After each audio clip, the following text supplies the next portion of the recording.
T'aimes entreprendre, t'aimes faire les choses de ta façon, puis t'aimes sortir des chantiers battus. Je peux pas supporter un boss qui suit pas le groupe ou qui suit pas ce que je vais faire ou la vitesse que je vais aller. Je pense que la vieille vision ne fonctionne plus.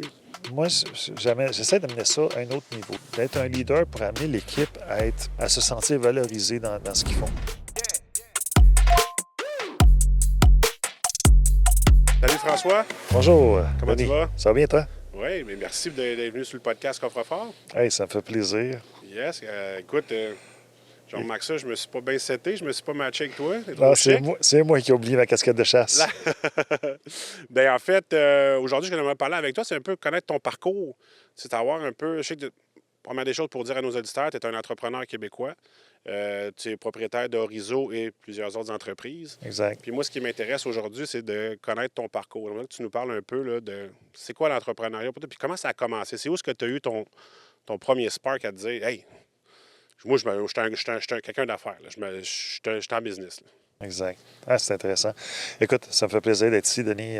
C'est super que tu m'as invité pour ça. Ça me fait vraiment plaisir. Écoute, dès que j'étais jeune, 16 ans, 17 ans, j'ai commencé à partir d'une compagnie de vente de filtreurs d'eau. J'ai vendu des filtreurs d'eau à toute la famille, à tous ceux que je connaissais. Puis à un moment donné, je trouvais que c'était pas ça que je voulais faire. Après ça, je me suis rendu j'ai travaillé pour IBM. Après ça, j'ai commencé... Qu'est-ce que ça fait chez IBM? IBM, je travaillais sur 2 projets. Projet de la gestion des les guichets de ATM pour les boarding pass. Donc, Okay. tu mets ta carte de crédit. Donc, les premières boarding pass au monde, on a travaillé là-dessus. Donc, je préparais pour que ça soit installé partout au Canada. Là. OK. C'est un projet comme ça. Puis un projet de PeopleSoft où ce qu'on faisait un peu de l'intelligence artificielle, mais de la machine learning, qui était le bébé de l'intelligence artificielle actuellement, OK. mais qui nous permettait de deviner c'était quoi les ventes dans 6 mois pour remplir les avions puis faire du load balancing, donc placer les personnes aux bonnes places pour que l'avion soit toujours load balancé. OK. C'était intéressant comme projet. Mais à un moment donné, j'ai travaillé pour une compagnie, puis après 6 mois, le président a fait une réunion avec tous les employés pour expliquer qu'il voulait donner des actions. Ta deuxième job, là. Tu avais Ouais. IBM, puis ton sideline, mettons. Exactement. Okay. Il voulait expliquer qu'il voulait donner des actions à tous les employés qui avaient plus de 10 ans qui étaient là. Okay. Donc, pendant la réunion, moi, j'avais 24 ans. J'ai dit, je sais pas, j'avais culot de dire, j'ai levé la main. Le président, il dit, qu'est-ce qu'il y a, François? Il dit, moi, je vais acheter la compagnie. Fait que là, ça a fait à bord. La réunion a arrêté là. Il n'y avait plus rien à faire. C'est comme tout le discours que le président avait préparé. Tu voulais tout l'acheter, ça donnait pas de 2 jours plus tard, ils sont venus me voir et me dit, François, la banque a besoin de tant d'argent, donc on serait prêt à vendre à tel prix. Finalement, on ne s'est pas entendu vraiment. Fait que là, je suis parti, puis je suis parti. Ils m'ont laissé aller avec certains clients, puis on a parti comme ça la compagnie. Puis cette reprise-là, l'as-tu fermée par après?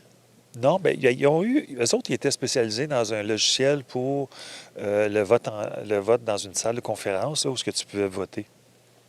Oui, OK. OK, live. Pendant que quelqu'un parlait en avant, tu pouvais voter live. Fait que, ils voulaient se spécialiser là-dedans. Donc, dans le temps, c'est avec des boutons, je me dis. Exact. Tout le service professionnel, c'était comme un pain pour eux autres parce qu'il fallait qu'ils fassent les deux puis ils ne pouvaient pas se concentrer sur leurs affaires. Fait que j'ai pris, dans le fond, la portion service professionnel. Puis on a avancé à ce niveau-là.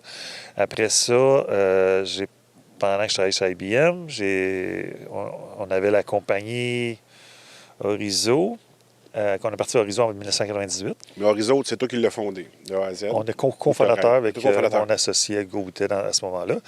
Fait qu'on a créé la compagnie Orizo, puis on avait créé un logiciel pour les normes ISO 9000. Puis encore une fois, on était très, très, je veux dire,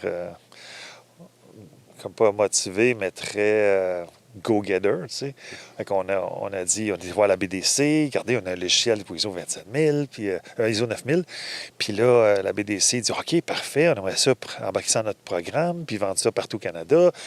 Fait que là, on s'est assis, puis on a fait des chiffres, puis on a dit, hey, on va vendre ça 3 millions. Fait que... Okay. Sauf qu'on était dans un sous-sol d'un appartement, tu sais. Puis on est arrivé à BDC avec notre petit costard, tu sais, puis on a dit... Puis là, j'ai regardé mon associé, puis j'ai dit, il va pas le dire le prix, il va pas dire le prix. Là, finalement, il sort le prix 3 millions. Fait que là, tu as vu les yeux des, des gens de la BDC complètement. Là. Écoute, ils étaient comme surpris. Ils sont venus le lendemain avec un témoin et des gants blancs, porter le CD. On ne lui a pas touché. Fait que là... OK, pour être sûr qu'il n'ait pas volé la technologie. Là. Exactement. Okay. Fait que ça a commencé comme ça. Okay. Après ça... Mais est-ce que ça, dans votre tête, ça valait le 3 millions? Vous y, dans vous notre tête, on s'était monté un scénario que oui, ça valait 3 millions. OK. Mais... Là, tu as 25, 26 ans à cette époque-là? Puis il était venu nous voir dans notre sous-sol. J'avais quoi, 26 ans à peu près. Ouais. OK. Fait que dans notre sous-sol, il était venu nous voir porter le CD. C'était incroyable. Fait que, après ça, on a vendu ce logiciel-là partout au Québec, puis toute la kit.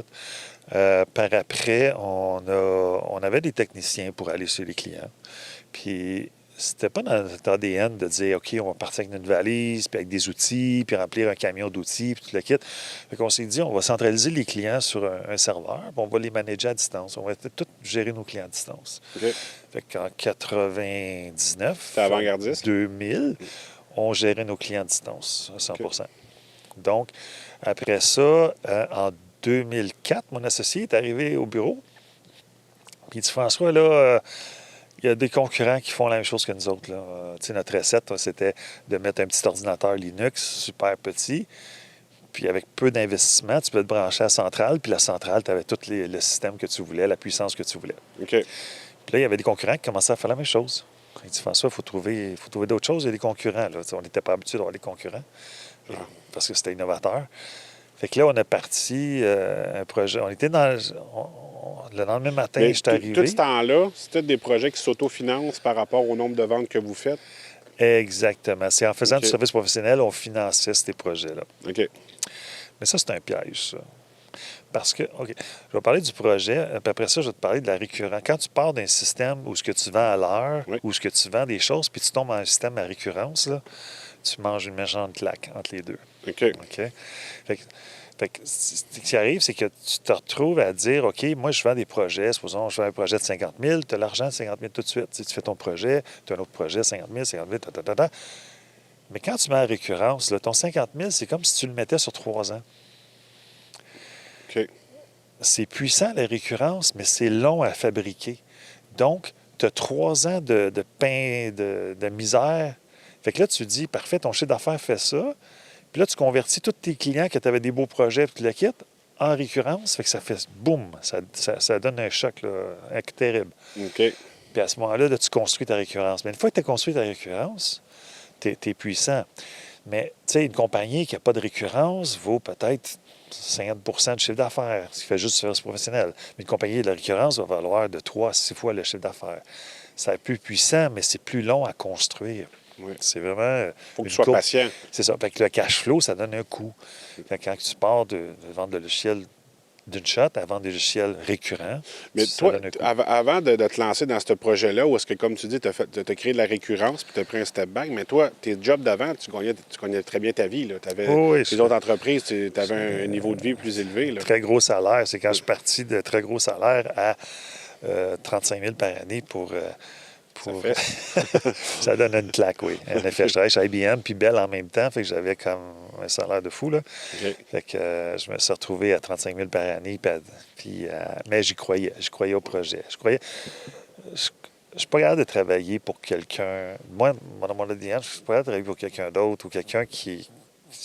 J'aime ça faire mes idées, j'aime ça construire, j'aime ça créer quelque chose. Mais travailler pour quelqu'un d'autre, puis pour... Je sais pas, moi, ça va passer vite pour moi ou des choses comme ça. T'aimes entreprendre, t'aimes faire les choses de ta façon, puis t'aimes sortir des chantiers battus. Puis exact. Généralement, avec un boss, il faut que tu suives son idée puis sa vision. Là. Je me souviens d'une des premières jobs que j'avais. Le boss, il s'en vient après 2 jours, il me chicane sur un dossier, tu sais. Puis là, je l'en regarde, je dis, je vais te dire une chose. J'avais 19 ans. J'ai dit, si tu me dis quelque chose puis je ne l'ai pas fait, tu as le droit de me chicaner. Mais si tu ne m'as pas dit quelque chose puis je ne l'ai pas fait parce que tu ne me l'as pas dit, tu n'as pas le droit de me chicaner. Là, il était comme... Il a gelé. Il a gelé là. je peux pas supporter un boss qui suit pas le groupe ou qui suit pas ce que je vais faire ou la vitesse que je vais aller. Fait que c'est ça. Fait que c'est pas dans mon ADN de travailler pour quelqu'un d'autre. Depuis que je suis tout petit, là, tu sais, je suis né on est né très pauvre. On est né... Tu viens pas d'une famille aisée, là. Non, on est très, très pauvre. Tu sais, des fois, on allait chercher de la nourriture dans l'église. Fait que je me suis promis dans ma tête que je ne ferais pas sans mes enfants. Ouais. Fait que je me suis dit, OK, je vais partir quelque chose, je vais créer quelque chose, puis je vais aider mes enfants à pouvoir se créer aussi en vie, puis construire quelque chose. L'avoir plus facile. Exactement. Okay. Fait que si on vient au projet d'Ago Virtual, c'est ça. Fait que là, on a créé dans le laboratoire, écoute, au départ, quand tu crées un produit qui n'existe pas, puis tu as des milliers de composantes, il faut que tu conçois tout, puis c'est compliqué, là. Fait qu'on monte un laboratoire, puis il fallait faire des choix, puis tout le kit, puis c'est difficile. Mais tes idées, tu les trouves où à ce moment-là? Bien, l'idée originale, c'est de dire, OK, le client, il se branche sur un portail, il clique sur son logiciel, puis ça ouvre le logiciel, peu importe où ce qui est le logiciel dans un... Ça ne s'appelait pas Cloud dans le temps, ça s'appelait Ago Virtual.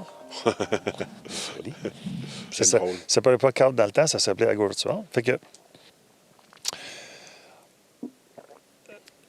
pour atteindre l'objectif de dire, OK, je vais mettre sur un portail, bon, mais le portail, ça va être quoi? Ça va être un portail qui existe déjà, que je brand ou que je modifie, puis je reprogramme pour qu'il fasse ce que je veux, ou... Puis là, chaque portail que j'essayais, ça ne marchait pas ou c'était compliqué parce que fallait que je check. Supposons que tu prends un portail qui existe déjà. Il faut que tu checkes la vision du portail dans la programmation dans le futur, le roadmap qu'ils appellent. Là. Okay. Donc, s'il ne suit pas ce que tu veux dans le futur, tu ne peux pas aller avec cette technologie-là. Fait qu'il fallait choisir des technologies, puis tout le kit. Puis un lundi matin, quelqu'un m'arrive, puis un client qui m'appelle, il dit « François, je me suis fait voler mes serveurs. Donc, tous mes ordinateurs, serveurs, partis. » Fait que là, je dis, OK. Je dis, OK, as-tu les backups? Il dit, mes backups sont ils étaient dans le safe, mais ils sont partis avec le safe aussi. Je dis, OK. Je dis, OK, mais laisse-moi y penser, on se reparle plus tard. Et pendant ce temps-là, je me préparais, tu sais. Puis, il me rappelle 1 heure après, puis il dit, j'ai trouvé une cassette à la maison de jeudi passé. Fait qu'on a pris la cassette. J'ai passé la nuit dans mon laboratoire, toute la nuit. On a reconstruit sa compagnie au complet. Donc, à 8 heures le lendemain matin, ses employés travaillaient comme si rien ne s'était passé. Mais une cassette, là, c'est genre les vieilles affaires qui enregistraient. Cassettes où on met des données dedans, dans le temps. Exactement. Puis, il a fallu que je trouve un tape qui pouvait lire cette cassette-là, cette nuit-là, pendant la nuit. Okay. Fait que, non, c'est ça, on a monté ça. Lui, t'as acheté, là, c'est sûr, certain. Là, à partir de là, c'est comme le projet est né. Puis c'était le premier client qui est rentré dans Ago Cloud. Okay. Aujourd'hui, tu as 4500 personnes qui travaillent tous les jours dans le système. Wow. C'est ça. C'est Ago Cloud? Ago Cloud. Ago Cloud. Exact. Fait que c'est né de là. OK. Fait que si on peut revenir à la récurrence pour cash flow. Oui. Cash flow, c'est le cash flow escape. Ça a été un sérieux reality check quand que tu te retrouves, puis tu comprends pas au début parce que tu te dis, OK, j'ai des projets, ça va bien, la vie est belle, on fait de l'argent, on ne fait pas beaucoup de profit, mais tu commences une compagnie. Oui. Mais l'argent rentre, tu le quittes, puis tu as assez pour payer le salaire, puis tu le quittes. Puis là, à un moment donné, quand tu tombes en mode récurrent 100%, ça donne un coup parce que là, tu prends le même montant puis tu le mets sur 3 ans. Donc, ça te prend 3 fois plus de clients pour arriver au même revenu. OK. Fait que ça fait un choc. Puis oui, la BMO nous a aidés à ce moment-là pour pouvoir... Ils ont aidé à financer, croire le projet.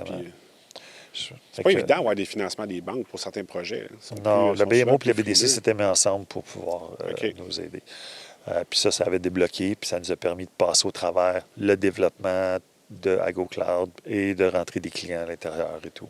Puis au niveau de sécurité, comment tu fais pour... parce qu'à cette heure, la loi 25, puis la loi qui rentre en vigueur... C'est rentré en vigueur déjà. C'est rentré en vigueur. En portion, là. Ouais. Mais oui, on est ISO 27001. OK. Donc, on a des règles très strictes au niveau sécurité, on a des tests de vulnérabilité, on a tout.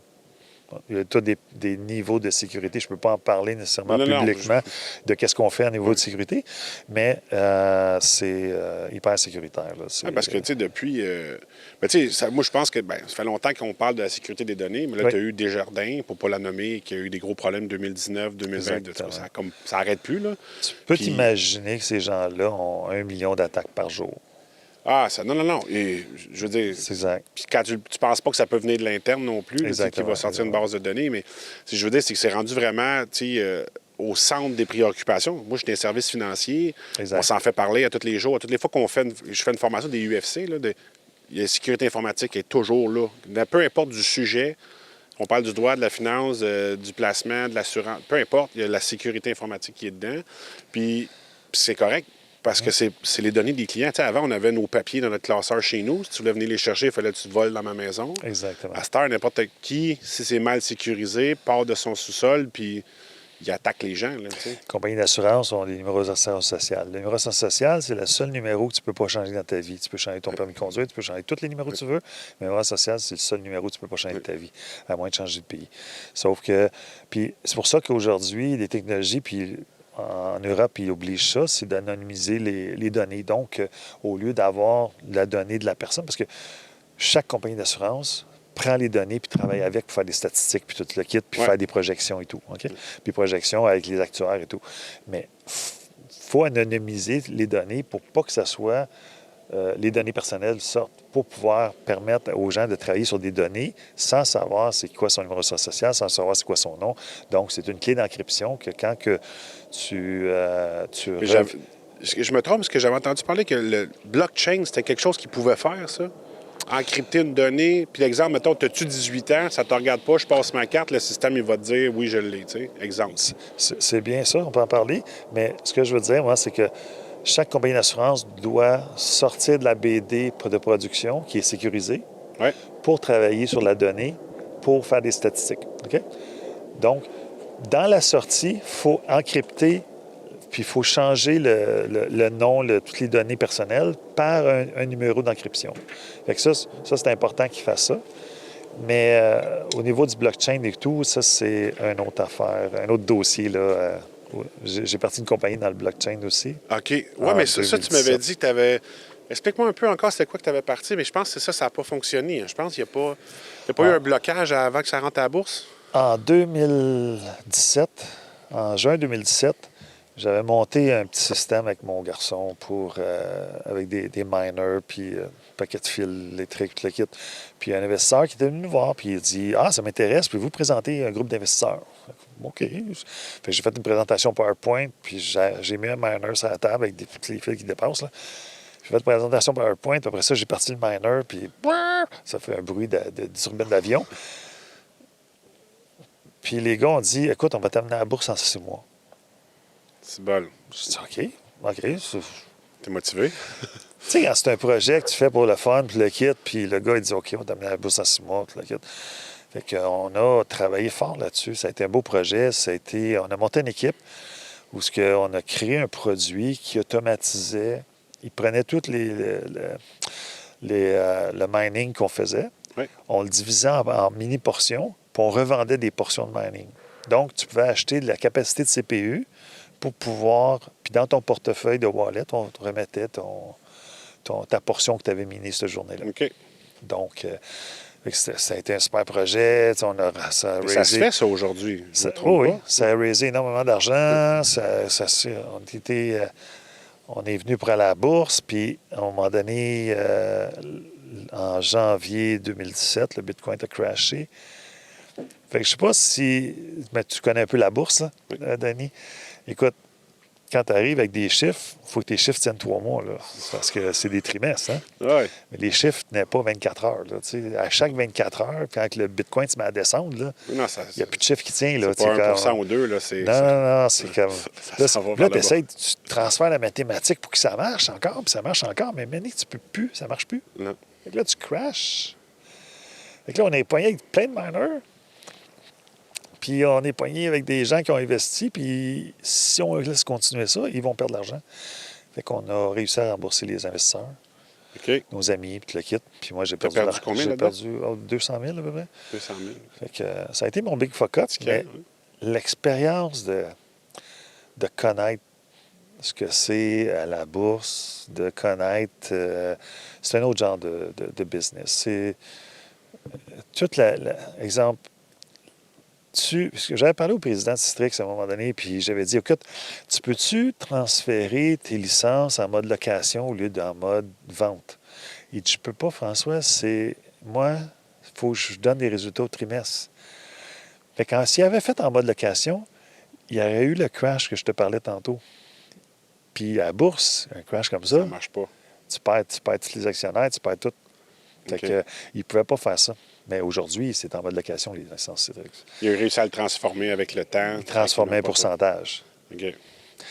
Fait que c'est ça. Fait que à la bourse, tu vis pour les prochains 3 mois, là. Puis j'aime pas ça. Puis en plus, c'est des secrets tout le temps. Tu peux pas parler à personne. Moi, j'aime ça, parler, aider des gens, aider des entrepreneurs, puis parler des projets avec les entrepreneurs. Puis j'aime ça. Je trouve ça intéressant. Puis là, tu peux pas parler à personne. Non, des lits d'initiés. Si C'est ça, tu peux pas parler à personne. Fait que là, j'étais pas bien là-dedans. OK. J'étais pas bien là-dedans. Puis, j'avais une question à te poser. Tu sais, on entend tout le temps. Moi, depuis que je fais des réseaux sociaux, je regarde tout le temps ça. Puis, tu sais, on entend parler à la télévision aussi. C'est au niveau des études. Tu sais, toi, tu t'es lancé dans l'informatique. Est-ce que tu avais étudié ou toi, tu es un décrocheur qui a commencé puis dit, hey, moi, je vais m'apprendre par moi-même? Puis, C'est une bonne question. Moi, j'ai étudié en électronique au cégep. OK. Première année de cégep, j'avais réussi tous mes cours. Deuxième année, j'ai joué au ping-pong de 9 h du matin à 9 h le soir. J'ai tout raté mes cours. Troisième année, j'ai pris des cours plus des cours de soir, puis j'ai rattrapé ma session. OK. Mais ça, j'ai étudié en électronique. Fait que mon ADN, c'est technique. Tu sais. Quand j'étais petit, là, je démontais des autos pour... je boostais des autos avec des batteries pour les faire rendre plus performantes. Là, tu sais. OK. Genre de mettre le moteur de, le moteur de la tondeuse après le genre de bicycle motocross qu'il y avait dans le temps. Genre, mais j'avais pris un petit auto, là, puis il y avait 2 batteries dedans. OK. Puis là, il avançait, mais pas assez vite. Fait que là, j'ai tapé des batteries sur le top, puis je les ai connectées avec les batteries. J'avais 12 ans. Là. OK. Fait que là, j'ai connecté avec les autres batteries, puis là, il avançait plus vite. Après ça, j'ai mis un trailer de batterie. Là, il allait moins vite. Oh, trop de batterie. OK. Parce que là, non, le moteur était... Mais moi, je pensais que c'était parce qu'il n'y a pas assez de puissance. OK. Fait que j'en gardais la prise électrique, puis j'ai branché ça en prise électrique. Le char, il a fait touc! Il a sauté. OK. Puis là, j'étais content. Je pouvais le démonter pour savoir qu'est-ce qui s'était passé. OK. Fait que, en électronique, c'était le fun pour moi. Fait que j'ai étudié en électronique, puis je me suis aperçu qu'il y a des jobs en électronique. C'était de... Par exemple, réparer des radios ou changer des transistors, des choses comme ça. Oui. Ouais, c'est correct, je suis capable de le faire, c'est cool. Mais je me suis mis à suivre un cours d'été en informatique, puis je suis arrivé voir le prof. Le prof parle de l'introduction du cours, puis il parle de l'horaire du cours de toute la session. Puis pendant qu'il parlait de ça, moi, j'ai compris le cours au complet. Fait que j'ai été le voir, j'ai dit, je peux-tu aller à l'examen final? Il dit oui. Fait que j'ai été à l'examen final, puis j'ai passé le cours, puis that's it, là. Puis j'ai dit, c'est facile, l'informatique. Parce qu'en électronique, tu apprends tout ce qui est... Tu sais que la base, c'est du 0,5 volts. Par-dessus ça, 0,5 volts, c'est du 1 puis des 0. Puis des 1 puis des 0, après ça, c'est l'hexadécimal. Après ça, c'est le langage machine. Fait quand tu peux programmer directement dans le CPU, les gens aujourd'hui qui programment, ils programment à la 18e couche de programmation. Ils n'ont aucune idée de ce que le CPU fait. Là. OK. Fait que quand tu arrives et tu programmes, bien là, je trouvais ça facile parce que je savais déjà comment le CPU Tu travaillait. connais la base au complet, puis le reste, c'est juste... Exactement. OK. Fait que c'était facile. Fait que j'ai dit, OK, je vais aller en informatique. Fait que j'ai fait un cours à l'Université d'informatique. Je l'ai lâché après 2 cours parce que je trouvais ça outdated. Par rapport à tes connaissances que tu avais déjà Par acquises. rapport à ce qui était sur le marché, puis tout le temps, je disais, quoi, je perds mon temps. Pour moi, là, fait que là, j'ai été en informatique, travailler directement. Puis, là, puis, selon toi, pour être en affaires, ça prend-tu des études? Ou, tu sais, c'est parce que j'ai toujours ce que j'entends tout le temps, il y a plein d'influenceurs, il y a plein de gens sur ces réseaux, c'est... Ah ben, lâche t'es l'école, c'est pas important, ça doit pas travailler pour un autre boss, puis tu sais... Toi, tu as ta vision là-dessus. Est-ce que tu crois que je sais que tu t'es développé toi-même, c'est pas ça qui t'a appris nécessairement l'instinct d'entrepreneur. Ça, je pense que tu nais avec. Ouais. Mais est-ce que l'école a été... Mettons qu'on parle aux jeunes, là, lâchez-tu l'école puis allez-vous-en tout entrepreneur puis let's go, il n'y a rien à apprendre à l'école parce que il essaie juste de vous brainwasher. Mettons, là, C'est une bonne question, Denis. Écoute, j'ai jamais arrêté d'aller à l'école, Denis. Encore aujourd'hui, je vais à l'école. OK. Dans le sens que j'étais au MIT en entrepreneurship programme qui m'ont aidé à avoir une vision d'entrepreneur encore plus performante, plus focusée. J'ai étudié il y a 2 ans en intelligence artificielle au MIT. L'autre fois, j'étais au Kenya avec un prof du MIT pendant une journée. Après ça, un prof de Stanford. Je veux que tu me parles de ton prof d'université de MIT en Afrique. Kenya, hein? Au Kenya, oui. Puis je me suis retrouvé dans un événement au Kenya avec... on avait un premier prof dans une journée qui c'était un prof de Stanford, puis lui, il parlait de tout ce qui était la finance et tout, puis il disait comment trouver de l'argent dans les états financiers, puis je me disais, bien là, c'est un cours pour les CFO, ça m'intéressait moins. Oui. Le lendemain, il y avait un cours avec un prof du MIT, puis lui, il commence le cours en parlant d'un système de business. Puis là, plus je m'aperçois, plus que faut que tu trouves un système de business qui s'adapte à toi. Écoute, après 1 heure de cours, j'étais là, oh my God, c'est ça. J'ai trouvé. Fait qu'en écoutant son explication, tout le kit, c'est que après ça, j'ai regardé ma photo, j'ai regardé Horizo, puis j'ai dit comment je peux convertir ça dans son système qui vient de me parler. Puis en le faisant, ça transfère mon cycle de vente de 6 mois à 15 minutes. Hey, ça, là, tu m'en parles, puis là, je me dis, comment je mets ça dans ma business, moi, à cette heure? Exactement. Fait qu'en transférant, bien, c'est sûr que ça a eu beaucoup de jobs à faire pour arriver là. Mais c'est pas juste ça, c'est que là, tu pars avec une idée, tu dis, OK, parfait, là j'ai trouvé le truc pour dire, OK, j'ai tant de chiffre d'affaires, mais là, maintenant, au lieu de prendre 6 mois pour faire une vente, j'en ai pas 60 des 6 mois devant moi, là. Bien, je vais prendre 15 minutes. Et donc, mon chiffre d'affaires va faire pouf! Là, tu arrives au bureau, tu te motives, puis là, tu présentes ça à l'équipe. Hey, faut-tu vendre l'idée, là? Ils sont pas... eux autres, là, c'est comme... Ça les dérange, là. Faut qu'ils fassent d'autres choses qu'ils ne faisaient pas avant, là. Résistance au changement. C'est pas juste ça, c'est... Eux autres, ils ont un objectif, tout ça, puis tout arrive avec quelque chose qui vient complètement du champ gauche. Puis là, faut que tu vendes ça à l'équipe. Puis là, une fois que l'équipe... c'est pas vendu d'avance. Fait qu'il faut travailler le speech, il faut travailler la façon de l'approcher, il faut dire pourquoi. Fait que tu peux pas arriver et dire « OK, j'ai trouvé une belle façon, ça prend... » Non, il faut vraiment monter le dossier pour présenter ça, pour amener tes gens à internaliser le projet, puis qui l'amènent avec toi. Qui a envie de se battre avec toi pour aller le battre. Exact. C'est quoi être un bon gestionnaire pour des employés en 2024? Je dirais pas gestionnaire, Denis, je dirais leader. C'est correct? Oui, c'est parfait. Dans le sens que un entrepreneur n'est pas un gestionnaire. Un entrepreneur, si tu fais de la gestion, tu vas être un DG, tu vas être un directeur général ou un directeur. Moi, j'essaie d'amener ça à un autre niveau, dans le sens que c'est d'être un leader pour amener l'équipe à se sentir valorisés dans ce qu'ils font, à se sentir qu'ils ont réussi quelque chose, à se sentir qu'ils participent au projet, puis que, hey, c'est moi qui ai créé ça avec l'équipe, qui les amener. Fait que c'est pas de leur dire quoi faire. L'autre fois, j'étais arrivé au bureau, j'ai dit, les boys, vous avez 3 mois pour plus avoir besoin de moi. OK.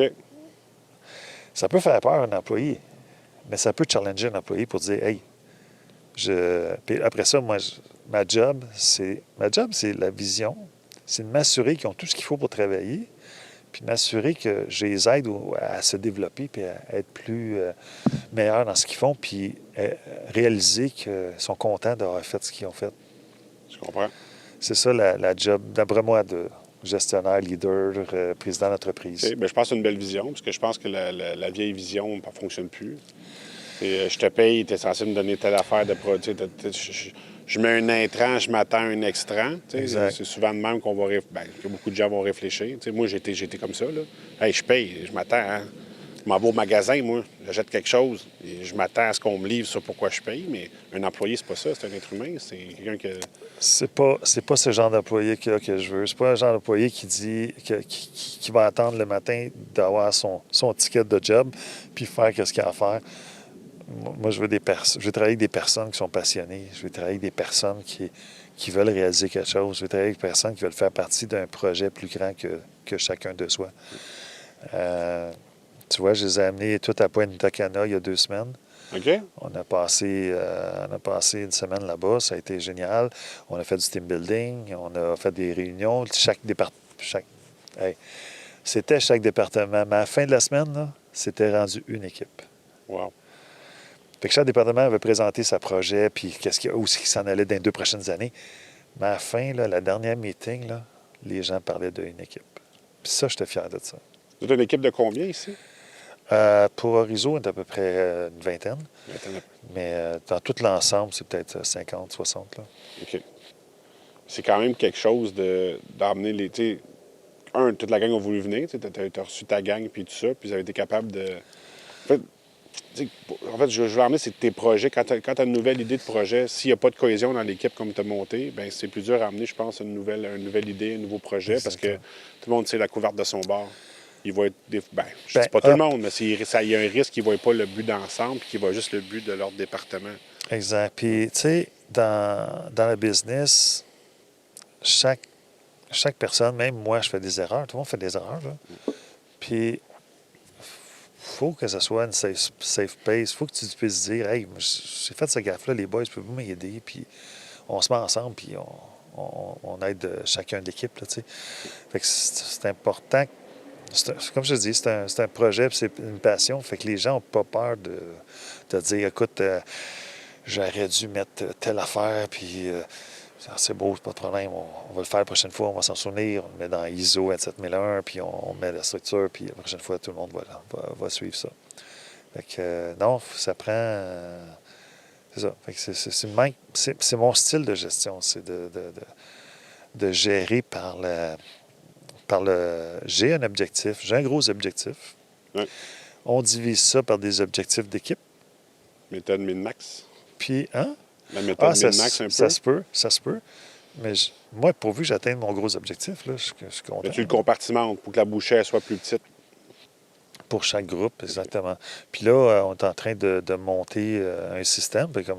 Comme je sais pas si on va en parler, mais je suis parti de 2 compagnies avant le COVID à 15 compagnies.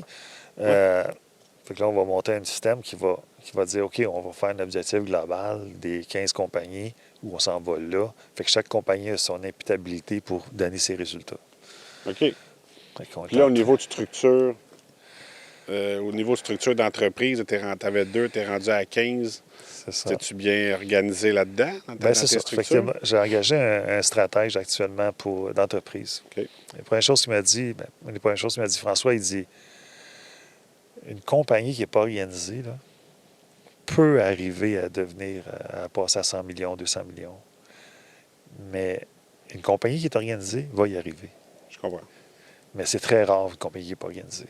Elle va y arriver par chance. Exactement. Par la force des choses, ça a donné qu'on l'a eu versus on s'organise puis on y arrive. Mais organiser une compagnie, ça va. Mais organiser 15 compagnies pour qu'ils aient le même objectif, c'est un autre paire de manches. C'est un autre paire de manches. Fait que c'est ça qu'on travaille. Mais t'es à l'international aussi. Exact. Que les Dubaï, équipes exactement. sont pas les... en fait, c'est pas la même culture non plus. C'est une équipe à Dubaï versus une équipe à Montréal. C'est pas la même vision, là. C'est pas le même background. On a des équipes au Maroc, en Tunisie, en Algérie, Dubaï. On a des gens au Rwanda. On a des gens un peu partout. Puis oui, les cultures sont différentes. Puis on doit adapter. Mais on vend notre idée de la façon qu'on la vend ici. Puis les gens qu'on engage doivent suivre cette idée-là parce que sinon, ils ne fêteront pas. Fait que oui, on a la culture, les affaires personnelles, ça, c'est correct. Là, leur façon de fonctionner personnelle. Mais quand ils sont au bureau, c'est parce qu'ils sont passionnés et ils veulent atteindre l'objectif global. Comme tout bon entrepreneur, tu viens de vivre la COVID. On a tout entendu parler, on a tout vécu. On dit toujours qu'il y a des gens qui dans chaque dépression, dans chaque crise, il y a des gens qui réussissent à, qui émergent ou qui réussissent à voir les opportunités. Dans ton cas, à toi, est-ce que la COVID a été une période comme ça? Écoute, Denis, COVID, pas COVID, ou dans chaque gros problème ou grosse affaire, grosse crise qui arrive, il y a toujours des opportunités. Tout le temps, tout le temps. Il y a toujours une façon. Fait que moi, la COVID, c'est que la façon que j'ai vécu ça, on travaillait déjà à distance depuis un an à peu près, un an et demi. Fait que vu qu'on est dans le cloud, tous mes employés étaient déjà à distance depuis un an et demi, étaient déjà tout comme ça. Mais ils venaient au bureau quasiment une fois par semaine, puis tout le kit. Puis là, on s'est retrouvés à COVID, puis là, j'étais tout seul au bureau dans un 5000 pieds carrés, avec tous des tableaux blancs, puis du temps pour penser.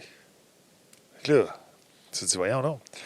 Si la COVID ou si il y avait un virus ou quelque chose dans le monde qui aurait détruit ma compagnie comme ça l'a attaqué les restaurants, ça a attaqué les hôtels, ça a attaqué tout ce qui était tourisme, dans le fond, ben je pourrais tout perdre. Fait que je peux pas me permettre ça. Je peux pas avoir ce risque-là. Ça devient un risque d'affaires de dire, hey, je suis juste dans un domaine. Diversification, hein? Exactement. Fait que là, je me suis dit, je vais diversifier. J'ai coupé la compagnie en deux, j'ai séparé ça, service professionnel puis cloud. Après ça, j'ai parti, pendant le COVID, d'autres compagnies. Compagnie en ERP, compagnie plusieurs compagnies. Puis là, je me suis mis à diversifier. J'ai aussi acheté de l'immobilier commercial. Puis là, à un moment donné, tu te retrouves, tu te dis, OK, tu as de l'immobilier commercial, mais là, les gens ne travaillent plus au bureau. Tu fais Ils quoi travaillent de la maison. Fait que je me suis mis à acheter des appartements. Je me suis dit, ils vont payer qu'ils soient à la maison, au bureau, ils vont payer à quelque part. Fait que je peux pas rater ma shot. Si j'ai les deux, je suis correct. Fait que je me suis mis à acheter beaucoup d'appartements. Fait que... Mais là-dedans, toutes les liquidités de cash flow là-dedans te viennent des profits de réseau, de tes autres projets, là. Ben, liquidité, c'est un grand mot dans le sens que il y a une façon d'acheter de l'immobilier sans avoir besoin de trop de liquidité. Oui. Okay, il y a toutes sortes de trucs pour ça, là. Puis depuis que j'ai 17 ans, j'étudie tous ces trucs-là. Fait que je me suis mis à acheter beaucoup d'immobilier sans avoir besoin de trop de liquidité. Okay. Fait que non, absolument, les compagnies s'autosuffisent. Puis, ce que je fais, c'est que je remets dans la technologie, je remets dans la performance pour pouvoir faire la progression. Parce que si je prends des liquidités dans une compagnie pour pousser ça dans une autre entreprise, dans un autre projet, bien, je me retrouve à avoir une défaillance dans une compagnie parce que je n'ai pas de liquidité pour pousser la machine. Fait que sinon, chaque compagnie ou chaque entité doit avoir sa façon d'aller chercher son financement, puis sa façon de pouvoir pousser sa liquidité, de pouvoir trouver sa liquidité.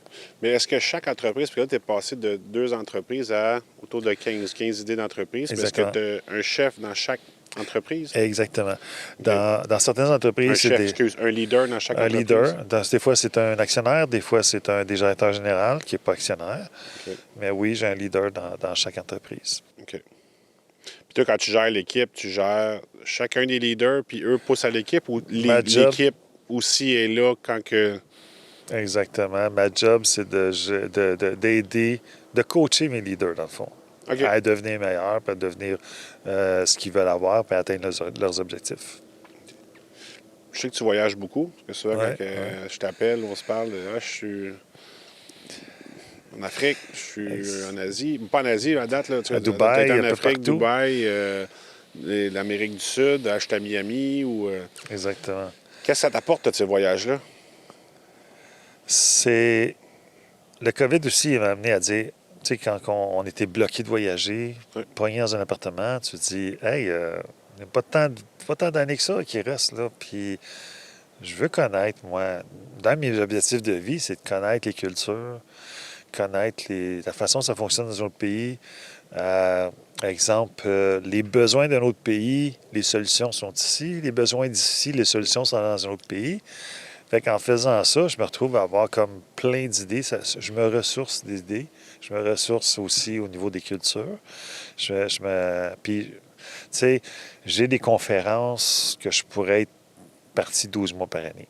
Mais OK. je choisis les conférences qui sont le plus pertinentes pour moi. OK.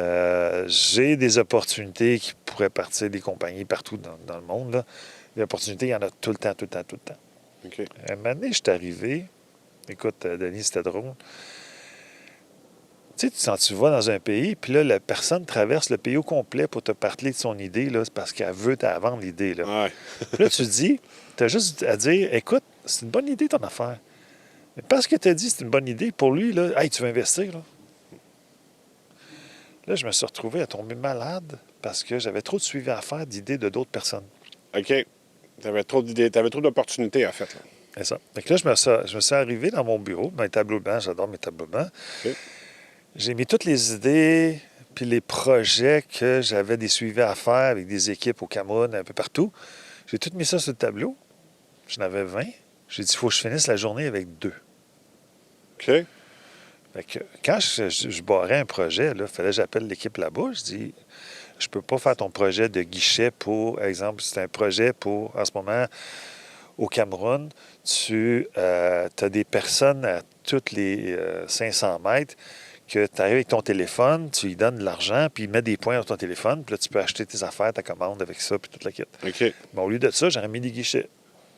Bon, c'est un projet. Mais Oui. si je barre l'idée, il faut que j'appelle l'équipe là-bas, là, On le fait pas, MTN, finalement. qui est le Bel Canada là-bas, puis je leur dis, regardez, votre projet, j'ai pas le temps de le faire, je peux pas le faire. Fait que là, j'ai barré comme 18 projets. À la fin de la journée, il m'en 18 restait, potentiels, il m'en là. restait 5 sur les 20. OK. Là, le lendemain, tu arrives, il te reste encore 5 sur le tableau. Là.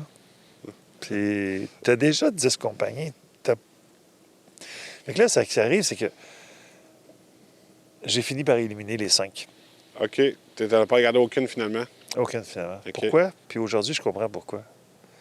Parce que c'était pas dans mon ADN de faire ces idées-là. Ces idées de quelqu'un d'autre. Je comprends. J'ai assez de faire mes idées que j'ai pas le temps de faire ceux. Ben, c'est ça, je sais aujourd'hui où est-ce que je veux aller. Là. Ouais. J'ai pas le temps de faire ceux des autres. OK. C'est des belles opportunités, quand même, qui s'offrent à toi, qui peuvent te donner Opportunités. des idées Écoute, à tes propres projets. pendant Là. le COVID, il y a un monsieur qui est arrivé chez moi, là, OK? Il dit, François, là, j'ai monté un système d'intelligence artificielle, là, puis, supposons que tu veux monter un article là, automatisé sur Internet, sur les autos, les Honda Accord, mais ça va checker sur toutes les pages sur Internet, puis ça te montre tes articles automatiquement, comme ChatGPT. Et le gars était chez moi en 2020, puis on a passé 3 mois à parler ensemble, de négocier, puis de le kit, puis j'ai dit non à son idée, finalement. OK. Mais il y avait l'idée de comme ChatGPT. C'est bon. Mais c'est pas grave, c'est pas mon idée. Je comprends ce que tu veux dire. C'est Tu peux pas toutes les mon faire non projet, plus. je peux puis- pas internaliser, exactement. OK. Parce que si tu prends l'idée d'une autre personne, là, Oui. faut que tu l'internalises, faut que tu y crois, puis il faut que ça devienne toi. Puis Si tu veux sinon, la réussir, oui. Moi, je suis pas hostile à investir dans une compagnie où je ne contrôle pas les actions, exemple. Fait que c'est comme ça que je suis, là. Fait que je veux contrôler la destinée de ce que j'investis. Fait que dans ce cas-là, c'est difficile. Fait que là, j'étais tombé malade à essayer de suivre les idées des autres. OK. Vraiment, là. OK. J'étais plus capable de suivre. J'en ai même fait une réunion avec des hommes d'affaires pour présenter mon projet, mon idée. Puis ils m'ont dit, bien là, François, il faut que tu aies des filtres, il faut pas que les gens t'apportent tes idées directement. Non, il faut juste dire non. That's it. Non. Ouais, mais c'est parce que j'imagine que même tu as toujours peur de perdre l'idée qui va faire que tu vas faire le chiffre d'affaires que tu J'avais rêves peur de faire. déplaire, Ouais. peur de perdre l'idée, peur de... Toutes des peurs, là. Quelqu'un d'autre le fasse à ta place puis que lui, ça marche. Non, ça me stressait pas, parce que c'est pas ce que je suis rendu aujourd'hui, là. OK. Mais peur de déplaire, surtout. Fait que là, tu te dis, ouais, c'est une bonne idée. Mais quand tu dis c'est une bonne idée, l'autre pense que il dort pas de la nuit parce qu'il pense que tu vas Mais investir là, son enfin, il projet. a trouvé quelqu'un qui va aider à porter mon projet. Exactement. OK. Fait que non, c'est pas quelque chose que dans mon... En ce moment, j'ai trouvé un modèle d'affaires. Puis toutes mes nouvelles compagnies vont partir dans ce modèle d'affaires-là. Donc, tout ce qui n'a pas rapport avec ce modèle d'affaires-là, je ne le prends pas. Là. OK. Et tu veux que je te parle du modèle d'affaires? Hein? Hein? Tu veux que je te parle du modèle d'affaires? J'ai une question à te poser. Tu sais, beaucoup en affaires. Comment je vais te la poser? Tu réussis depuis que tu as commencé en affaires. tu fais de l'argent en masse, tu as une belle équipe avec toi, tu avances. Est-ce que tu as toujours tout fait on your own? T'sais, est-ce que tu as. Tu sais, genre, ben, tu l'as dit, tu aimes contrôler ta business, tu aimes avoir la direction de ce que tu fais. Mais au niveau, tu sais, structure d'entreprise, au niveau financier, au niveau. Est-ce que tu es du genre à te gérer tout le long, tout seul de ton côté, avec ce que tu connaissais, avec ce qui t'entourait, avec les données que tu avais dans ton entourage, ou as-tu déjà fait affaire à des professionnels pour venir t'aider dans ton développement des affaires? Là? Plus je fais, c'est drôle que tu dises ça. Exemple, j'étais en Côte d'Ivoire, puis je rencontre un avocat pour s'occuper des choses en Côte d'Ivoire, puis je lui dis, moi, je cherche un requin comme avocat. Il dit, non, moi, je suis un dauphin. J'ai dit, quoi? Travailler en équipe? J'ai dit, non, je cherche un requin. Non, non, je suis un dauphin. C'est OK, c'est beau, on s'entend pas. Non, ce que je veux dire par là, c'est que si je reviens, tu sais, on apprend comme entrepreneur tous les jours. Puis, la semaine passée, quelqu'un est arrivé, c'était le gars de stratège m'est arrivé, puis il m'a complètement sorti de ma boîte, puis j'ai appris. On apprend tout le temps. Puis plus j'en apprends, plus je sais que j'en connais pas. OK. Plus j'en apprends, plus je sais que j'ai besoin de spécialistes pour chaque chose. Exemple, en comptabilité, là, je suis tombé sur un très bon fiscaliste. C'est génial, là, j'avance bien plus vite à cause de ça. Parce qu'il connaît la game. Il connaît la game, j'ai pas besoin de répondre aux questions, c'est pas vague, ça va super rapidement. Là, je suis en train de négocier avec un avocat pour dire, OK, tu vas t'occuper de tout ce qui est l'avocat, puis avoir une vision globale au lieu d'avoir un avocat pour ci, un avocat pour ça, un avocat pour ça, un avocat pour ça. Fait que, non, toi, tu vas t'occuper de mandater des avocats, mais j'aurais plus besoin de penser à ça. C'est la personne qui s'en occupe. Oui. Je suis plus en mode comme ça. Avant, je m'occupais de pas mal tout, avec ma contrôleur, avec mes spécialistes techniques. Mais en ce moment, je suis plus dans un mode où je vais prendre un spécialiste pour lui donner la vision globale, puis dire, gars, amène-nous ce qu'on veut aller. Est-ce que tu penses que c'est une perte d'argent de faire affaire avec des spécialistes, de faire affaire avec des professionnels? Est-ce que tu trouves que c'est trop cher payer un consultant? Si tu trouves la bonne personne, non. Okay. Le prix n'a pas d'importance. Okay. Si tu trouves la bonne personne. Parce qu'il va t'amener complètement à une autre place. Je donne un exemple de fiscaliste. Si tu pars t'accompagner d'une mauvaise façon, on parlait tantôt d'avoir des compagnies internationales, bien, il y a une façon de monter la compagnie à l'international pour que ça soit structuré d'une bonne façon, pour que ça soit tout parce que la fiscalité de chaque pays est différente. Là. Exactement. Mais si tu le fais tout seul, là, c'est sûr que tu t'en vas dans le mur. C'est sûr, c'est sûr. Ça coûte quoi? Ça coûte quoi aller dans le mur? Ça coûte beaucoup plus cher que le prix du fiscaliste. Ouais.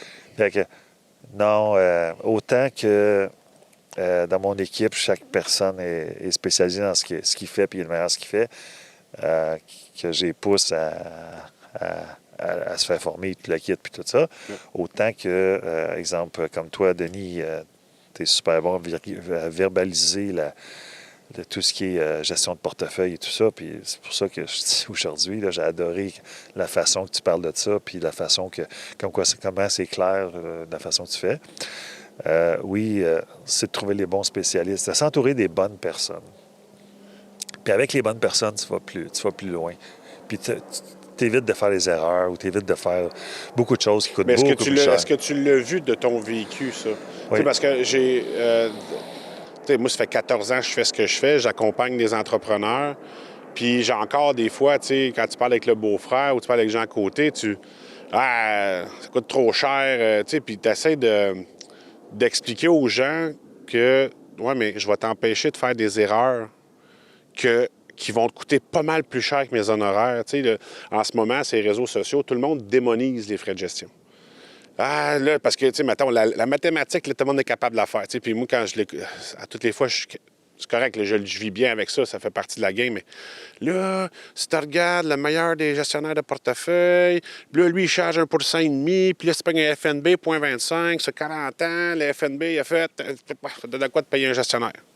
Donne à quoi de payer Je vais- des frais de service parce que sur 20, tu sais, sur 40 ans, 1 par année, il te manque 1 million à la fin. Là. Tu sais, c'est souvent la mathématique que les gens vont faire dans leur tête. Oui, mais quand tu trouves la bonne personne qui t'accompagne, même si tu payes 1 de plus ou 2 là, j'en mets 2 mais tu payes 1 de plus, les erreurs qu'il va t'éviter de faire, tu vas faire bien plus que ton million que tu aurais perdu. Là. Ouais, Mais puis les gens ne comprennent pas. pas juste ça. La mathématique qui ne calcule pas, c'est que le beau-frère, il a étudié ça pendant tous ses jours, nuits, whatever. Mais ça ne me tente pas d'étudier toute la Les heures que bourse. tu vas mettre, es-tu plus payant à faire de l'informatique, toi, à faire des programmes, à gérer tes Je suis projets? payant à faire mes projets, puis à acheter de l'immobilier, puis tout le kit que de jouer à ça. Non, non c'est ça. C'est que chaque personne a sa spécialité. Puis, autant qu'on veut des résultats d'une entité, d'une entreprise, autant tu veux des résultats du gestionnaire de portefeuille. Le résultat, on sait que le gestionnaire de portefeuille, c'est pas à court terme. Tu ne peux pas dire, ah, ce mois-ci, c'est pas bon, l'autre mois, c'est pas bon. Tu sais que c'est un résultat sur 5 ans. Tu dis, OK, parfait, on fait nos checks à chaque année, puis tu es correct avec ça. Fait que, non, plus ça va, plus comme là, je suis en train de restructurer, comme je t'ai dit, au niveau de la stratégie de toutes les entités. Puis la façon dont ça fonctionne, c'est que toutes les compagnies sont en verticale, OK? OK. Puis là, ce qu'on fait, c'est qu'on rentre les spécialistes en horizontal. Le spécialiste va aller voir telle compagnie. Qu'est-ce que je peux faire pour t'aider à atteindre ton objectif? Mais il va aller voir chaque compagnie pour leur dire ça. Puis le spécialiste, son mandat, c'est d'aider les 15 compagnies à atteindre leurs objectifs. OK. Dans la même vision globale. Ouais, moi, tout ce que j'ai à faire, c'est de prendre un Denis, là, puis dire, gars, je te présente les 15 leaders, là. Go. Va les voir, là. Va leur demander c'est quoi leurs objectifs, puis comment tu peux les aider. OK. Puis Denis, ou un fiscaliste, ou une personne en marketing, Oui. ou une personne en comptabilité, va les aider à atteindre leurs objectifs. Fait qu'on a un système vertical et horizontal. Ça vient aider, là. Exactement. Ma job, c'est de trouver le bon gars. Ouais. Après ça, C'est c'est à ça. lui de performer puis de Clairement. se vendre avec l'équipe. Tu es assez fortuné. Je te demanderai pas combien tu vaux. Tout à l'heure, tu disais, tu sais, il reste moins de 6 mois qu'il en restait, tu sais, pour développer Ouais, des c'est projets. ça, exact. Comment que tu t'as. Ben, ça fait comment? Faut que je la pose de la bonne façon, là. Tu sais, tu vas avoir un après François. Comment que tu organises ça Bonne pour question. le après François? Tu sais, Bonne toi, est-ce que question. tu veux que tes enfants viennent reprendre ça? Tu veux-tu une legacy? Tu sais, tu sais, j'ai monté je dis un empire, mais j'ai monté, tu sais, une entreprise, une vision qui se développe, tu sais, à l'international, tu sais, de 4500 personnes qui travaillent dans tes logiciels, dans ton cloud. Tu sais, tu veux-tu que ça continue ou toi, tu te dis de m'amener, moi, je suis cut-off à 65, c'est fini, j'arrête ça là, puis... OK. Écoute, il y a plusieurs... Ça amène plusieurs réponses à ta question. Je vais commencer par une, c'est que si tu es passionné, tu ne travailleras jamais... Dans ce que tu fais, tu ne travailleras jamais de ta vie. Oui. Je ne travaille pas. Je fais ce que j'aime faire. L'autre affaire que je peux dire, c'est que j'ai eu un choc, moi, il y a quelques mois, puis un de mes amis, il a décidé de fermer les portes d'Atit. Pas parce que la compagnie n'allait pas bien, pas parce qu'il avait fait la meilleure année de sa carrière. Hein? Denis? Puis, je peux pas en parler, mais ça allait super bien. Il a OK. décidé juste de... Ah, j'ai vendu ma bâtisse, puis j'en ai assez pour prendre ma retraite. Puis là, je suis revenu à la maison, je me suis dit, bon, Dieu, ça fait 10 ans que j'aurais pu prendre ma retraite. Tu sais. C'est comme, pourquoi je ne fais pas, moi aussi? Pourquoi je ne fais pas juste dire, OK, je vais voyager, m'amuser, puis le kit? Non, ce que j'aime faire, c'est ce que je fais là. C'est de faire des transactions, c'est d'aider mes leaders à être fiers d'eux autres, c'est de créer des projets, c'est de créer quelque chose qui va amener les gens ailleurs et de remettre à la société, parce qu'on est en train de partir une fondation actuellement pour aider des familles africaines. Mais OK. c'est de remettre aussi à la société avec ça. Fait que, est-ce qu'il y a un après? Je ne sais pas, j'ai trop de fun. Je pense pas après. OK. Mais oui, faut penser après les On enfants. passe à Warren Buffett, Les il est rendu enfants, à quel âge? 90 ans, il exact. travaille encore, puis il est heureux, puis c'est le travail. Moi, j'ai toujours vu ça de même, le travail, c'est la santé. Là, mais Exact. je me J'ai un ami qui a vendu pour plusieurs millions, puis pendant 2 ans, il a vieilli 10 ans. Fait que, je ne veux pas vivre ça, moi. Fait que je continue à travailler, j'ai du fun. Mais ce que je veux dire, c'est que même là, mes enfants, ma fille travaille à comptabilité, puis elle est à l'université à faire son cours de comptabilité et tout le kit. Oui. Mon garçon, là, il s'inscrit dans un cours de cybersécurité à San Francisco. OK. Puis ils veulent participer, c'est correct. Ils OK, participent. nice. Mais c'est un nice to have, mais c'est pas un must. Tu sais, si ma fille trouve un job chez KPMG ou c'est une grosse Big Five, puis elle est contente avec ça, puis elle fait juste la supervision pour mes affaires, ça va être bien correct. OK. C'est qu'est-ce que les autres veulent faire. Tu les as pas poussés à hey, venir Non. reprendre la business. Non, Là, non, c'est eux qui viennent vers toi en ce moment. Exact. C'est ma fille qui est revenue après tant d'années pour venir travailler avec moi. OK. Puis après ça, on a jasé, puis elle est retournée à l'école. Puis là, elle me rappelle, à un moment donné, elle dit faut que je fasse un stage non rémunéré. Mais je dis, comment je vais faire ça, Tania? Il faut que j'arrête de te payer. Fait que là, elle dit non, non, non. Fait que, non, j'ai dit, Faut que tu écoute, dises c'est non rémunéré. Là. c'est ça. J'ai dit, écoute, ce qu'on va faire, c'est que tu vas aller faire un stage dans une compagnie de consultation une firme de comptabilité. Comme ça, tu vas voir plusieurs entreprises, plusieurs pratiques, tu vas voir une façon différente de travailler. Puis après ça, tu reviendras, mais va chercher l'expérience. Je les oblige pas à travailler, là, puis à prendre la relève. Là. Ils n'ont pas besoin de ça. Là. Ils ont besoin de prendre l'expérience. L'héritage ou la chose que j'aimerais qu'eux autres prennent la relève, c'est l'immobilier. Puis l'immobilier n'a pas beaucoup d'ouvrages à nécessairement faire. C'est pas une grosse job. Là. OK. Les loyers rentrent tous les mois, puis c'est de la gestion peut-être de travaux là, quelque part. Là. Mais c'est l'immobilier, d'après moi, qui est... Mais les compagnies, ça, c'est mon dada là, pour l'instant. Là. OK. Mais je pense pas me retirer. Là. OK. OK. Mais mettons là, que. Non, je ne partirai Oui, pas vas-y, là-dedans. vas-y. Moi, parce que tu sais, je suis en planification successorale souvent. exact, Je vais souvent exact. poser la question, hein, mais tu le fais comment? Comment tu as organisé ça? Pour essayer, bien évidemment, de juste payer ta juste part d'impôt, mais que de ne pas s'éparpiller, tu sais. Parce qu'habituellement, il faut que tu t'organises. Il y a des façons de s'organiser. J'imagine que c'est des choses que tu as déjà regardées. C'est ça, il y a les fiscalistes qui nous en parlent. Mais c'est sûr que il va falloir un jour j'achète des rires, puis j'achète, tu sais, j'embarque dans tout ça là, pour avoir un backup de backup de backup de backup. Mais dans le sens que c'est ça. Fait que Là, je vais faire une vente, au pire. oui, vas-y. Écoute, non, mais si sûr... je te disais qu'avec oui, la même argent qui dort dans ta compagnie, exact. que tu penses laisser à tes enfants, tu prends le même capital, puis tu peux peut-être le doubler à tes enfants net d'impôts. Avec le même argent, tu ne dépenses pas plus, il t'en manque pas au personnel. Mais je la coupe, non, mais là. c'est correct, Denis. Mais ma job, c'est de trouver le bon gars. Fait que je t'ai trouvé. Ouais. Fait que là, maintenant, c'est de vendre ça à toute ma gang. Non. Fait que c'est bon. Non, mais je fais une farce à oui, part, c'est intéressant. Il y a des façons de faire où est-ce que... Tu sais, c'est parce que souvent, il y a une phrase que j'entends souvent, c'est... Il y en a en masse, là. Je veux dire, peu importe, là... Ils prendront ce qui reste, à la limite. Là, il y en a en masse pour vivre en masse, puis les petits-enfants, c'est correct. Là, tu sais. Puis la réponse que j'adore donner, c'est OK, mais là, qui tu préfères qui ait l'argent? Tes enfants ou le gouvernement? Oui. C'est sûr, il faut payer notre juste part du gouvernement. Oui, oui. L'argent, le gouvernement va avoir sa part pareil. Oui.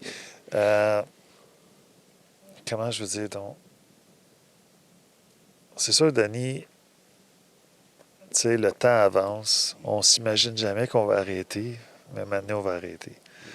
Puis à ce moment-là, il va être trop tard pour préparer l'après. Puis c'est là que toi, tu arrives en jeu. Fait que là, toi, tu me convaincs que... Puis on travaille ensemble pour préparer l'après. Ouais. Fait que c'est ça qui est intéressant. Parce que, comme je dis, un entrepreneur, c'est toujours go, go, go, go, go. Puis ça... Invincible aussi. Oui, invincible. C'est invincible. D'un année, ça tombe malade, il y a quelque chose qui arrive, une maladie grave, whatever. Bien, les gens ne sont pas prêts pour ça. Ils ne sont pas prêts pour ça, puis ils s'imaginent qu'ils vont toujours être... C'est le tiers des faillites. C'est souvent une maladie qu'on n'entend pas. On est en phase de croissance, pack, une grosse maladie. Manque de liquidité parce que l'entrepreneur, dans la position ce que tu es, c'est différent. Tu as des équipes qui s'occupent. Là. Mais un certain niveau d'entrepreneur, quand c'est toi qui lead tout, c'est toi qui fais les ventes, si tu n'es pas là, c'est un méchant gros morceau qui manque à l'entreprise. Là. Exactement. Puis on n'est jamais prêt pour ça. Non, je pense que Je pense qu'on n'est jamais prêt pour ça. Puis la façon d'être prêt pour ça, c'est de bien être assuré. Fait que je sais pas. Peut-être tu vas répondre à mes questions, Denis. Vas-y.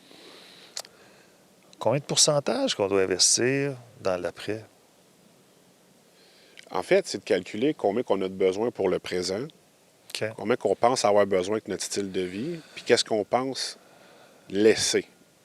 C'est exemple, ça, on le sait qu'on n'aura pas de besoin de notre vivant, on ne l'emmènera pas avec nous autres. Ça passe à la prochaine génération. OK. Puis de ce qui passe à la prochaine génération, c'est de regarder, on l'a dit tout à l'heure, diversification. Tu as des placements, tu as des choses sécuritaires. Puis dans ta partie sécuritaire, tout dépendant, on peut prendre un 10, un 15, un 20 de ta partie sécuritaire, puis l'investir dans des produits financiers où est-ce que là, tu vas venir maximiser ta richesse que tu vas passer à la succession. Puis quand je dis, tu veux-tu le laisser au gouvernement ou à ta famille, mais tu vas laisser la même facture d'impôt pratiquement au gouvernement, sauf que l'assurance va venir englober une bonne partie de ça. Puis la société va avoir son argent pareil, c'est juste que pour le même dollar gagné de ton côté, tu vas venir vraiment sauver de l'argent. Tu vas en donner plus. Exactement. Puis le pourcentage, tu sais, ça dépend. J'ai un monsieur de 65 ans. Il a tout ce qu'il a de besoin pour vivre jusqu'à 95 ans. Okay? Tout est payé, puis il n'y a pas un gros style de vie. Et puis il y en a en masse au personnel. Un gros chunk dans sa compagnie de gestion. Il a déjà utilisé son exonération pour gain en capital de 971 cette année, c'est peut-être 32 millions. Là, le chiffre 2024, je ne l'ai pas en tête. Là. Il ne l'a plus. Okay? Donc, il décède demain matin, sortir l'argent qu'il y a dedans, il coûte une beurre en impôt parce qu'il faut tout qu'il verse un dividende one-shot à son décès. Exactement. Ça coûte cher. Fait que les gens n'ont pas assez d'argent. Les héritiers n'ont pas assez d'argent juste pour payer l'impôt. Oui, mais il n'en restera pas épais. Il faut que tu liquides des affaires. Exactement. Okay. À la place, lui, c'est pas loin, je pense que ce client, c'est 1,2 qu'il y avait. Okay? Bien, il ne met pas 1,2 one-shot la première année dans une police d'assurance. Il n'y en a pas de besoin, cet argent-là. Il n'y en a pas de besoin. Exact. C'est qu'il va mettre cet argent-là sur une période de 10 ans dans une police d'assurance. Le reste de l'argent va travailler en attendant, mais la police d'assurance, au jour 1, il va y redonner son 1,2 million. Il a payé juste une prime dessus, mais il reste le reste de l'argent qui va travailler pendant 9 ans, 8 ans, 7 ans. C'est la proportion de la police d'assurance. Puis l'argent qui est dans l'assurance va travailler aussi à un taux de rendement de participation, tout dépendant des compagnies, mettons autour de 6 Okay. Mais vu que c'est une police d'assurance, il y a un compte que sûrement que tu connais, le compte en CDC, le compte de dividende en capital. L'argent que tu as mis dans la police va passer par le compte de CDC puis sauver un super de gros montant en impôts. Parce qu'une assurance vie, la prestation de décès est versée libre d'impôt.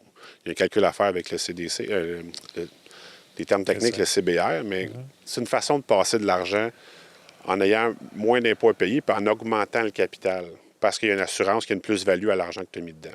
Le bout que tu m'as fait m'inquiéter un peu, Denis, c'est que tu disais, supposons que tu arrives à un décès demain matin, puis tu n'es pas assuré suffisamment, bien, tes héritiers n'ont même pas assez pour payer l'impôt. Donc, ils doivent liquider des immobiliers pour pouvoir payer l'impôt. Mais quand tu liquides rapidement avant le 31 décembre, tu n'as pas le meilleur deal. Tu n'as pas le meilleur deal, c'est ça. C'est ce bout-là qu'il faut garantir, puis assurer, puis tout le kit. Fait que non, c'est sûr qu'on... Puis des fois aussi, c'est que les enfants n'ont peut-être pas la même structure puis la solidité financière que toi que tu as. Tu sais, là, ils veulent se revirer de bord. Là, je ne sais pas combien il y a d'hypothèques sur les immeubles, mais ça ne veut pas dire que ça passe. Le fait d'avoir une bonne assurance à ce niveau-là, bien, ça va venir aider. Là. Exactement. Puis on est toujours surassuré ou sous-assuré au Québec. Ça se peut-tu? Parce que, on est vraiment assuré qu'on peut... Tu voyages beaucoup. Il y a des pays que c'est... en tout cas, je ne dirais pas le mot religieux, mais si Dieu a décidé, c'est ça qui va arriver. Puis, puis c'est exactement. Mais c'est d'être bien assuré puis s'assurer que les protections qu'on a correspondent aux besoins qu'on a aussi. Ce que je veux dire, c'est que supposons que tu crois dans ton entreprise. Ouais. Là, tu t'assures, là. Ouais. Comme les testaments, là. Tu fais le testament en 2017. Là, tu t'aperçois en 2027 que oups, ça n'a même plus affaire, là. rapport, là, ça n'a plus aucun rapport. Là.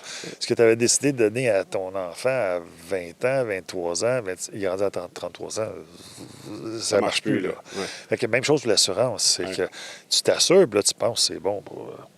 Non, mais 3 ans plus tard, ça n'a plus Tu as rapport. fait là. 4 moves différents, tu as Ça acquis n'a d'autres. plus aucun rapport 3 ans après. Là. Ouais. C'est pour ça que le Fait- suivi est important. Fait que c'est ça. Fait que c'est ça qu'on va travailler, mon Denis. Mais pour revenir un peu à l'entrepreneuriat, c'est juste Oui. une petite Ah, place, non, c'est pas de problème, petite pas de problème. interlude. J'aime ça parler Ça de fait ça. parler... Ça fait bon. T'es entrepreneur au Québec, tu sais, puis pour toi, on est né pour un petit pain au Québec. Ça, Tu voyages partout à travers le monde. Là. Comment je veux dire donc? J'ai jamais cru à ça. Dans le sens, j'ai jamais pensé comme ça. On a autant de chance au Québec que le gars en Californie. J'ai rencontré des compagnies en Californie. Bon, 2 millions, 4 millions, 150 millions, 500 millions. Pourquoi? Parce qu'il y a la densité. Bien, si tu veux faire la même chose de Québécois, là, tu fais un logiciel et tu vas le vendre en Californie, il n'y a rien qui t'empêche. Là. La seule chose que je trouve au Québec, c'est qu'on s'auto-détruit entre les concurrents ou entre les choses quand on pourrait se mettre ensemble puis compétitionner la planète. Parce qu'il y a des clients, il y en a des milliards. Okay? Ouais. Fait qu'on pourrait mettre nos forces ensemble puis grossir ça. Ça pourrait être intéressant comme projet. Oui, oui, oui. Parce que, tu sais, tout le monde s'essaye de je vais baisser mon prix pour telle affaire, petit appel d'offres, En ce moment, on est autorisé par l'ONU. La semaine passée, on est autorisé par l'ONU pour faire des appels d'offres. OK. Donc là, on va faire travailler sur une grosse appel d'offres sur la centrale d'aviation mondiale. C'est ça qu'il faut faire. Il ne faut pas travailler sur des petites affaires puis dire OK, je vais essayer d'enlever la bouchée à l'autre. Non, la concurrence est mondiale. Là. Puis il faut être fier d'être Québécois. Il faut être fier qu'on est en Amérique. Quand que je vais en Afrique, là, ou au Dubaï, quand tu es Canadien, là, ils t'aiment beaucoup et ils veulent faire avec toi. En Afrique c'est encore aussi. vrai, ça? Oui. Même avec notre premier ministre? Je fais la blague, là, mais... Je n'irai pas en Inde, mais j'ai une compagnie à Dubaï qui va en Inde. C'est correct. OK. Mais si je vais en Afrique, chaque pays d'Afrique, il adore les Canadiens. Pourquoi? Parce qu'ils trouvent loyal. Okay. Ils trouvent que c'est un beau pays, on a une belle visibilité au niveau international. Okay. Ils sont tannés de l'Europe d'ici de ça. Ils trouvent ça le fun de travailler avec des Canadiens. Ils ne nous mettent pas dans la même gang que l'OTAN, en fait, l'Occident, et ainsi de suite. C'est vraiment une gang particulière. Là. Les Canadiens, c'est des gens clean, le kit. OK. Ah ben c'est le fun d'avoir une belle visite. Il faut être fier d'être Québécois. Puis l'histoire du petit pain, ça n'a pas rapport. C'est si tu veux faire ton... Tu sais, c'est pas parce que tu sais faire le plus meilleur gâteau au monde que tu vas le vendre à la planète. Non. Mais peu importe si tu es né au Québec ou en Chine ou n'importe où, si tu es un entrepreneur, tu vas vendre tes gâteaux partout. Tu as le même marché. Oui. Tu as le même marché. Fait que pensons mondialisation, pensons pas juste au Québec. Mais tu sais, il y a une affaire que moi je vois souvent, tu sais, sans partir dans le... C'est qu'on est quoi? On est 9 millions au Québec, grosso modo? 8,5? Je sais pas exactement, j'ai pas fait de la dernière. Mais tu sais, on est quoi? Mettons 5 millions de francophones, 6 millions de francophones, entourés de 400 millions d'Américains anglophones, plus on est 40 millions. Bien, avec l'immigration, en ce moment, on est... 800 millions d'Espagnols. Oui, non, il y en a vraiment bon, dans l'Amérique, clairement. Mais on a quand même été capable, je pense qu'il faut en être fier, de conserver notre langue. T'sais, moi, mes enfants, je veux qu'ils soient complètement bilingues. Si ce n'est pas trilingue, c'est pas quadrilingue. Parce que c'est une force, pas une faiblesse de parler plusieurs langues, vraiment pas. Là. Mais de pouvoir parler notre langue en Amérique, ici, encore aujourd'hui, moi, je trouve ça le fun. Puis, tu sais, au lieu de, tu viens de le dire, on s'entre-déchire entre nous, check la classeur, check... Arrêtez quand même. Je trouve on se mange entre nous autres au lieu de s'entraider. Parce qu'il y a des communautés qui le font. Je nommerai pas de communauté, mais des communautés qui vont se travailler ensemble puis sont plus forts. C'est toujours le doigt ou la main. La main va toujours être plus forte. Ça, je trouve qu'on le fait pas assez. Exactement. Faut s'aider entre nous autres, puis il faut regarder les plus mondiales. Puis c'est là qu'on va arrêter de penser au petit pain ou whatever. On a le même marché, tout le monde. On a la même taille que tout le monde. Fait qu'il faut juste penser différemment. C'est de sortir ça. C'est quoi la phrase? Think outside of the box. Yeah, Je viens de parler de français, puis penser en dehors de la boîte. Penser en dehors de la boîte, exactement. Okay. Sortir de sa zone de confort. As-tu des conseils que tu donnerais à un jeune entrepreneur? Mettons, tu te parles à toi quand tu avais 15-16 ans, là, quand tu as commencé ta première compagnie. Là. Tu parles à nos jeunes, justement, les jeunes en ce moment où sont dans les écrans tout le temps, où ce qu'ils voient l'autre qui réussit, puis après ça, l'autre, il se regarde, comment ça, moi, ça marche. T'as-tu un conseil pour les jeunes aujourd'hui qui veulent se lancer en affaires?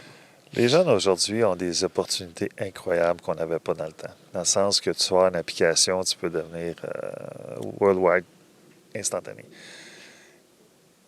Le mot d'ordre, c'est never give up. Dans le sens que, il faut que tu saches qu'il faut que tu sois fou pour partir en entreprise. Il faut vraiment que tu veuilles partir en entreprise. Il faut vraiment que tu sois mordu à ça, puis tu fonces.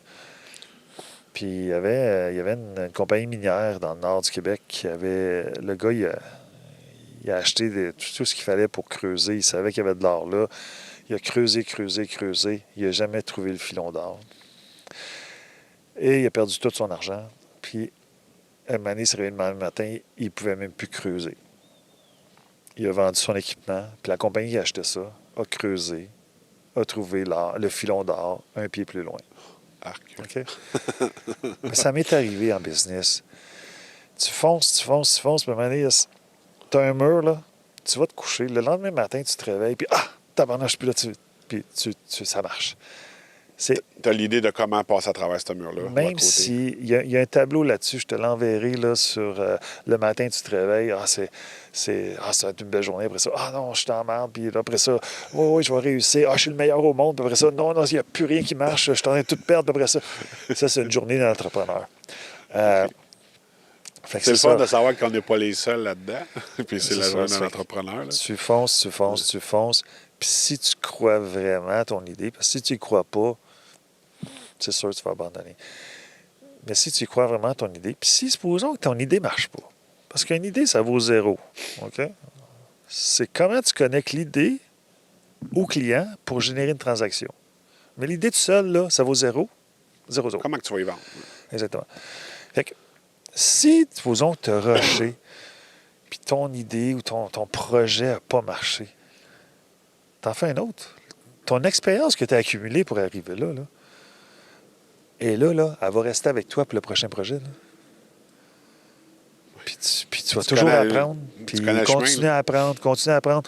Entoure-toi de gens de coachs qui ont déjà fait ça. Tu sais, quelqu'un qui veut amener sa compagnie à 500 000, il trouve quelqu'un qui a déjà amené sa compagnie à 500 000. Fait que là, il va sauver des étapes, puis il va sauver du temps, puis toute la kit. Puis quelqu'un qui va amener sa compagnie à 100 millions, il trouve quelqu'un qui a déjà amené sa compagnie à 100 millions, puis il va être plus rapide, il va y arriver. Mais si tu essaies, comme tu disais tantôt, ça prend des spécialistes pour y arriver. Mais entoure-toi de coachs, entoure-toi de spécialistes qui vont t'aider aussi à arriver. Tu crois au coaching? Écoute, je me suis retrouvé aux îles Maurice il y a 2 mois. Puis, ils ont dit... Je suis dans l'autobus avec un ami du Pakistan, puis il disait, François, je t'en garde, là, puis, tu sais, ça serait bon que tu aies un coach. Okay. Après 25 ans d'entrepreneurship, ça serait bon que tu aies un coach. Il dit, en tout cas, les athlètes de haute performance, ils ont des coachs pour les amener encore plus performants. Puis à quelque part, c'est vrai, si je vais au gym tout seul, m'entraîner, puis après 2-3 semaines, un peu moins, puis si j'ai un coach là, qui me pousse tout le temps, là, je vais devenir plus performant. Mais ça me prend peut-être un coach pour... Puis le lendemain, il me donne un livre, le gars. C'est marqué « Become coachable ». OK. Ouvrez ton esprit au coaching. Et là, je l'ouvre le livre, puis plus je lisais, puis je m'aperçois que je n'étais pas coachable. OK. Fait que là, c'est bon. Puis là, tous mes amis, ils me regardent en rien. Ils disent, François, t'avais pas besoin de lire un livre pour savoir ça. On te l'aurait dit tout de suite, là, t'es pas coachable. Fait que là, c'est ça. Fait que j'ai étudié ça. Fait que là, la théorie, c'est de dire, OK, parfait, je vais interviewer 3 coachs, puis je vais en choisir un des 3. Tu sais, dans le livre, ça disait, OK, interview-en, fais ton do deal pour trouver un coach qui te va à toi, parce que pas tous les coachs qui vont à tout le monde. Là. Fait que je fais l'exercice. L'exercice a pris quand même 3 mois parce que, tu sais, trouver des coachs, ça se fait pas comme ça, là. Fait qu'en France, j'en ai trouvé une, puis ça n'a pas patché. Le deuxième, en soi, c'est pas un coach que ça te prend. T'es déjà bon ce que tu fais, ben je vais t'aider à restructurer ton entreprise pour atteindre ton objectif. Ça, je peux faire ça. C'est sûr que tu parlais tantôt. Ce que tu fais, tu le fais bien, continue. Go! OK. Puis le troisième, j'ai rencontré, il dit, mais là, François, c'est parce que là, tu es déjà rendu 10 fois plus que ce que je fais. Moi, je peux t'aider au niveau psychologique d'affaires, psychologique d'affaires, OK? Business, la psychologie de la business.